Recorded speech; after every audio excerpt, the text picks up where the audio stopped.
चिंचेचं पन्ह रेसिपी बघायची. चला तर सुरुवात करू. नमस्कार मैत्रिणींनो, मी अलका घोडके माझ्या किचनमध्ये तुमचं अगदी मनापासून स्वागत करते. तर आज आपण बनवणार आहोत चिंचेचं जिभेची चव वाढवणारं आंबट गोड चवीचं पन्ह. चिंचेचं पन्ह बनवण्यासाठी इथे आपण चिंच घेतलेली आहे.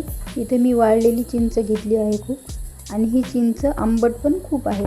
आता यामध्ये आपल्याला 1 ग्लास पाणी टाकून ही आपल्याला 1-2 तासापर्यंत भिजवत ठेवायची. चिंच जेवढा वेळ जास्त भिजेल तेवढा तिचा गर छान निघेल.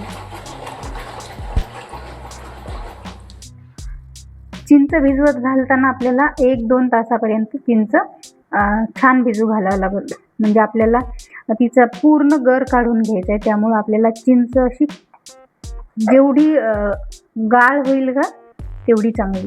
चला तर आपण आता हिचा गर काढून घेऊ. इथे मी दुसरा एक रिकामा बाउल घेतलाय आणि आता यामध्ये एक गाळणी घेऊन त्या गाळणीनं आपल्याला हे गाळून घ्यायचंय. याचं पाणी एकदा पूर्ण काढून घ्यायचं.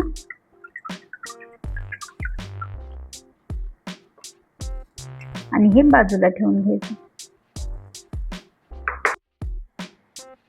आता ही भिजलेली चिंच आपल्याला स्मॅशरनं पूर्ण स्मॅश करून घ्यायची.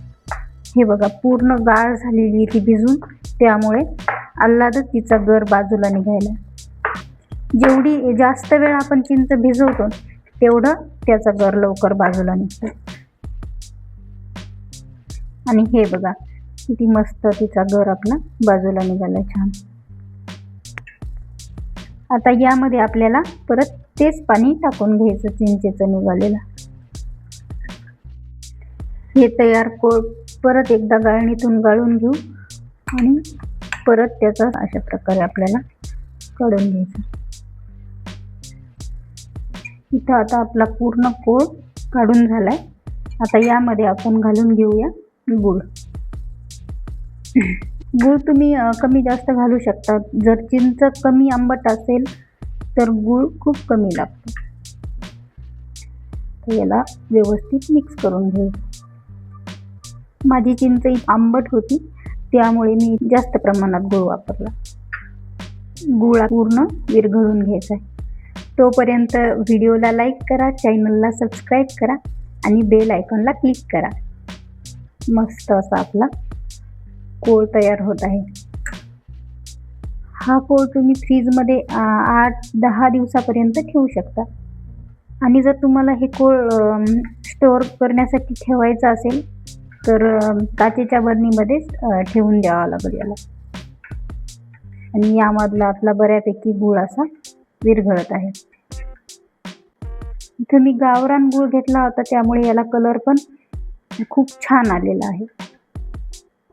चला आता पन्ह करायला घेऊ.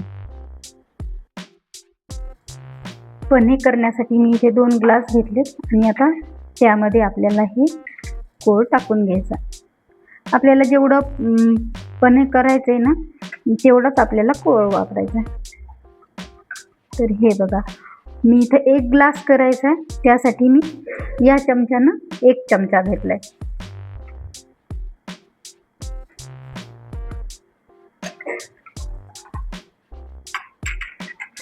आणि यामध्ये आता टाकायचे थंड पाणी.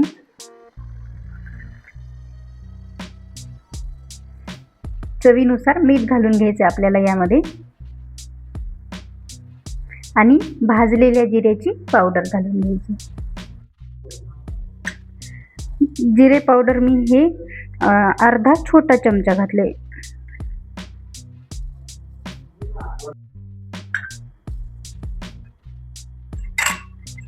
तर याला व्यवस्थित मिक्स करून घ्यायचं. हे आपलं पन्ह तयार आहे.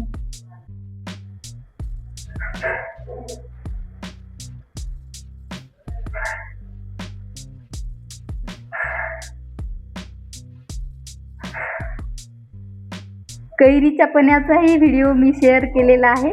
त्याचीही लिंक मी डिस्क्रिप्शन बॉक्समध्ये देणार आहे. अशा चटपटीत रेसिपी बघण्यासाठी चॅनलला फॉलो करा आणि भेटूया परत एका नवीन रेसिपीसोबत.